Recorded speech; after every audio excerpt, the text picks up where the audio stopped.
ప్రారంభించడానికి నా ఆర్థిక సహాయం ఏమైనా చేయమంటే ఇమీడియట్గా ఇప్పుడే చేస్తా. బట్ మీకు అవసరం లేదంటే మళ్ళీ నాకు అడగండి. ఎందుకంటే ఇప్పుడు మీకు ఇస్తే మీకు సమస్యలు అవుతాయేమో నేను ఆలోచిస్తున్నా. మీకు అవసరం ఉంటే నాకేం పబ్లిసిటీ అవసరం లేదు, నేను తప్పకుండా మీ పని నేను కంప్లీట్ చేసుకుంటాను. అందరికీ నమస్కారం.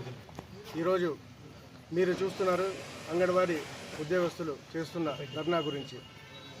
ఈరోజు ఆంధ్రప్రదేశ్లో ఎటువంటి సిచ్యువేషన్లో ఉందో ఒక్కసారి ఆలోచించండి ప్రజలారా. అంగన్వాడీ ఉద్యోగస్తులంటే ఒక కన్న తల్లితో సమానం.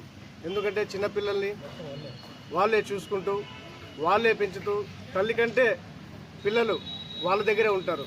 అందువల్లే కన్న తల్లితో పోల్చాను.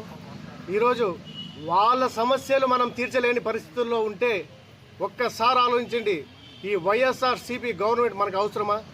ఇటువంటి వైఎస్ఆర్సీపీ గవర్నమెంట్ని మనము పాతి పెట్టాలని తెలియజేస్తున్నా. ఎందుకంటే ఈరోజు ఖచ్చితంగా అంగన్వాడీ టీచర్లకి ఖచ్చితంగా వాళ్ళ వేతనం పెంచాలి, వాళ్ళ సమస్యలు పరిష్కరించాలి. ఖచ్చితంగా నాకు తెలిసైతే వాళ్ళని గవర్నమెంట్ ఉద్యోగస్తులతో ట్రీట్ చేయాలి. గవర్నమెంట్ ఉద్యోగస్తుల్ని ఎలా భావిస్తారో ఖచ్చితంగా వీళ్ళని అలాంటి వేతనము, అలాంటి పెన్షన్లు, 62 సంవత్సరాలు వయో పరిమితి పెంచాలి. ఖచ్చితంగా అంగన్వాడీ టీచర్లకి న్యాయం జరగాలని కోరుకుంటున్నా. ఈరోజు ఒక్కసారి మీరు ఆలోచించండి, రాజంపేటలో చాలా అద్భుతంగా జరుగుతున్నాయి ప్రోగ్రాము అంగన్వాడీ టీచర్ల ధర్నా. తప్పకుండా వీళ్ళందరికీ నా సహకారం ఉంటుంది.